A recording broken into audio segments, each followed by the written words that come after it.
Our last poll question.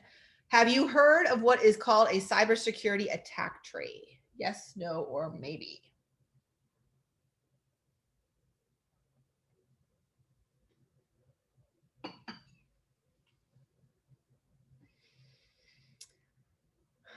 Okay, so a lot of people on the call don't know, and maybe some of our students who watch this later might not know either. But what an attack tree is what we use to figure out how risky the election is, or where is potential risk in the election process.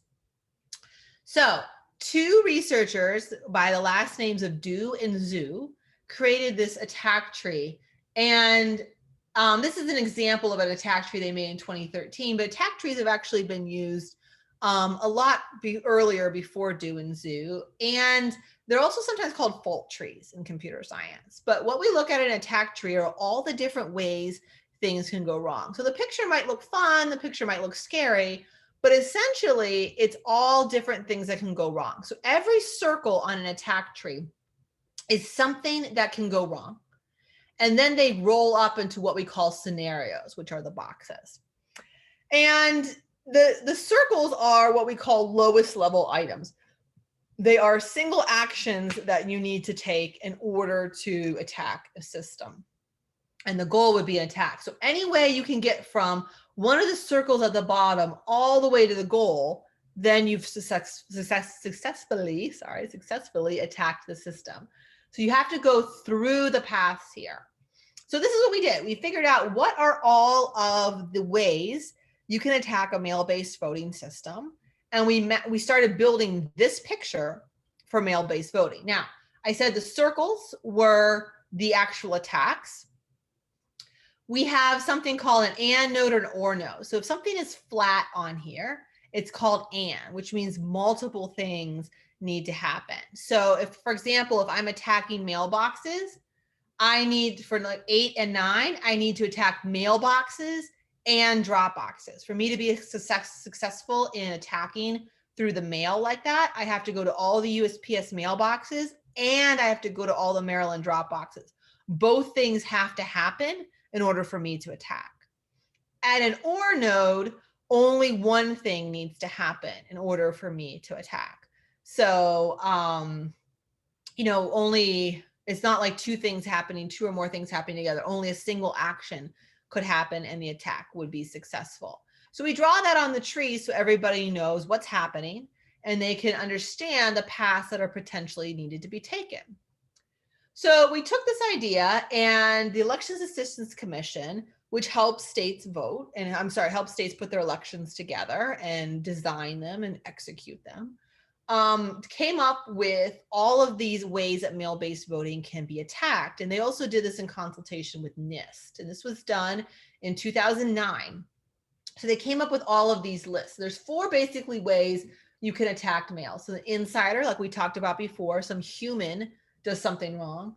A masquerade attack, which is where we pretend we're somebody else and we masquerade like a kind of like pretend we're something like a costume party kind of thing. We pretend we're somebody else and vote like that. The process is attacked. So that's where we go for like at mailboxes, or we attack the way the ballots are printed or things like that. And then we have errors, which could be considered fraud, or it's just a mistake. So for example, maybe I have my ballot coming to me and it's mailed to my work address rather than my home address. And since I work in Baltimore County and I live in a different county, I get the wrong county's ballot or something like that. So these are all the different main ways in mail-based voting can be attacked. And then we identify different actions that could happen underneath it. So for example, under insider attack here on the left, somebody could change a marked ballot. They could change it in transit. Things could go wrong. And we start listing out and brainstorming all the ways that things can go wrong. And again, it doesn't mean these things have went wrong in the past. It does not. It just means that we want to make sure they never go wrong. So we have all of this listed out, and we started building a attack tree. And we started looking at potential fraud and some other things and ways votes could be attacked. So this looks very similar to the tree that I showed at the beginning, but now we've got actual activities on it and not just X1, X2, X3. So down here with attract voters, this is an or situation. Either I attract a voter with an internet ad, or I find something called who someone is willing to sell a vote or buy a vote. And then in an and situation, I have to have all three things happen. So over here, I have to have a threat from attribution and a threat through a debate party as well. So any of these circles can be a way to attack, and we build up all the way to the top. And if anyone's able to successfully make it through the tree and attack one of these circles successfully and work their way up the tree, they could potentially attack mail-based voting. And again, we don't have evidence it happened, but we definitely don't want it to happen. So we start considering all of these different scenarios, and we start to consider how difficult they are too. So we look at three things when we talk about difficulty. We say, okay, the attack cost, how difficult is it for the bad guy to, attack cost, how expensive is it for the bad guy to do this? Is it going to cost them a lot of money, or is it a really cheap thing to do? How technically difficult it is for the bad guy or the adversary. Do they have the means to do it? Do they have the knowledge and the skill set to do it? And then discovering difficulty. How difficult is it for us as the American people or the election to figure out something went wrong? So we scale things and we score basically every single circle node or every single method of attack on attack tree. And we figure out how difficult it is. And when we do that, we get this really fancy graph right here, which I think looks kind of fun with all the circles, but it also might be kind of confusing if you don't know what it means. So let's talk through what it means. So basically everything on the left-hand side. So this is what we consider nominal risk down the center. So risk is not, terrible. It's easy to identify. It's easy to fix. It's easy to understand something went wrong, or it's a low probability it's going to happen, are over here. So any circle in yellow is an insider threat. It's a human threat. Any circle in white is external, adversary. Anything in black is voter error, which means they just messed up by accident, honest mistake. So everything to the left of the risk has very low probability of happening. And look at that. All of the white threats, or almost all of the white shaded threats, external threats, are on this low probability side. Because again, the adversary has to get every single mailbox, every single drop box. They have to do lots and lots of different things. It's very hard for them to do. So the chance of foreign interference in that way is very low with mail-based voting. We do see a little bit of black coded threats here for voter error. And we also see some insider threats here on the higher risk side. Well, we can train people like we did with the poll workers in the online training. We can train people who are part of the process of the Board of Elections and counting the votes and things like that to look out for insider issues, to look out for potential things that could go wrong, and to prevent them from becoming an accidental threat. So we can train them to mitigate this. And we have some fraud error here. Most of them, again, are low probability, but we also have a high discovering probability or discovering chance, meaning we're going to find out about it. And if we know which ones have a higher risk, we can look out for them. We can pay special attention to them and make sure it doesn't happen. So what we're doing is we're also looking at where do these threats happen. So I said, like, if we can figure out what they're going to be or what they could be, we're going to make sure they don't happen, right? We're going to pay extra attention, have extra people watching them. So we built something called a process map, which figures out every single step a ballot goes through from when it's requested to all the way it gets to you at home, and then it gets back to the Board of Elections, and then it's counted and your vote is actually recorded. So these are all the different steps that the ballot goes through, and there's lots of different what we call stakeholders or people involved. There is the Postal Service, there is you, the voter, there's the Board of Elections, there's all sorts of people, poll workers, everyone's involved. And when we focus in on the process map, for example, we just follow the flow. So let's say the big thing that we keep seeing in the media right now is you need to sign your ballot, right? If you get a mail-based ballot in the mail, you need to make sure you sign that envelope before you mail it in. And a lot of the discourse we're seeing in a lot of the media reporting is make sure your signature matches the signature on file, right? So when I got my driver's license in Maryland, I signed my name, my signatures on my driver's license. That's what they're going to match me to at the Board of Elections. So I got to sign my name the same way I signed it 10, 20 years ago. They do this to make sure it's you signing your ballot, right? When you signed up for your driver's license at the MBA, they watched you sign it the day you got your license. So there was a witness that it was you. And now moving forward, they're going to match to that description to make sure it is in fact you. They can't sit there at home while you take your ballot to make sure it's you. That's the test they use to test. So if the ballot is actually signed correctly and it is your signature, they're going to verify if it is signed and there's a signature on the ballot. They're going to verify it. If there's no discrepancies, you're good to go. If there is, you're going to get a notification that, hey, something's wrong. Can you help us figure out what's going on? But if you forget to sign your ballot altogether, it's just not counted. It's just tossed because there's no way to verify its authenticity.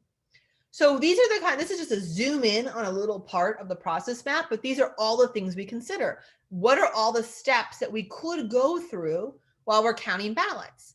And then we map those threads, those big circles, to these steps to figure out what we should be looking for and where should we be looking for it.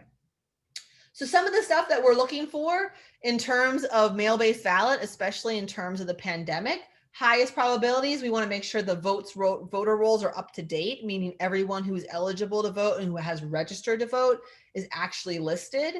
Ballots are not, notifications are not delayed. Ballot says your ID is required when you don't need one. Sometimes not needing an ID can be a suppression issue if you don't personally have an ID. So we don't want to tell people you need an ID if they truly don't need one. And we don't want anybody helping you mark your ballot. So my aunt, for example, has a disability and somebody's going to help her fill out her ballot.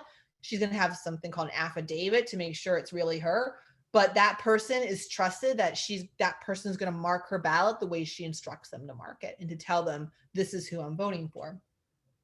Things that we don't expect to happen: drop boxes getting destroyed, keys for the ballots to open the boxes are lost or stolen, the location list is tampered with. Everybody knows where to go drop your ballot in Maryland, or the voter scans a wrong or expired ID. We don't expect these things to happen, but the other things we're paying special attention for to make sure that they don't happen.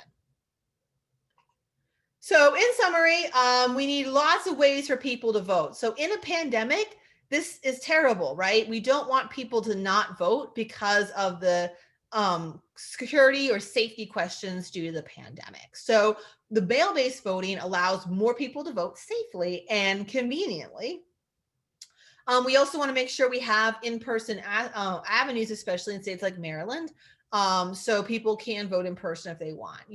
So what really happens when we look at using in-person voting with mail-based voting together, we reduce this potential for voter suppression as we're giving access to more people, and because we're using the distributed nature of drop boxes everywhere, mailboxes everywhere, it's harder for the adversaries. So we actually win in the kinds of setups we have right now.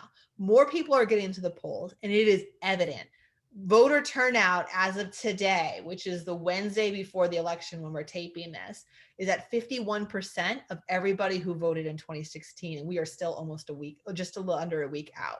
So more people are getting to the polls, more people are able to vote in these types of models, while we make it harder for the adversary to target. So more people are voting with a less of a chance that something's going to go wrong.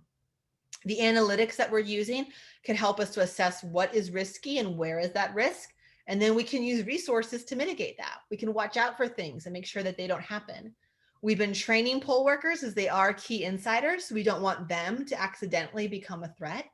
And sometimes we don't have a lot of time. Like I said, the pandemic started in March. Here we are in November. That is not a lot of time to change everything. So we wanted to be able to take actionable steps to improve security when we have a limited time and budget. All right, so here are some reflection questions that I've left for you that you can work on in your small groups, to break in your small groups, and then you can report some conclusions. Maybe what is one of the more interesting things you learned today, and why is that interesting to you? What can you do to improve election security? And when we say election security, There is the idea of foreign interference and potential adversarial interference, but also a big part of election security is just voter suppression and avoiding voter suppression and making sure as many people can vote as possible. So if you want the election and you need the election to be the true will of the American people, we need the American people who are interested and eligible and able to vote to get to those polls in one way or another.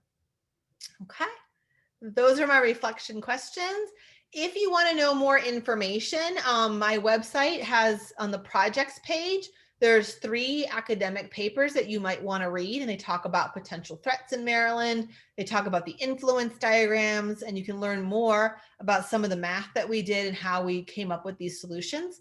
The media page of my website has a whole bunch of articles that we've done recently and interviews we've done. Most of the Baltimore stations, as well as some stations in Virginia and Oklahoma. So you can learn more about what we're doing too in those media articles.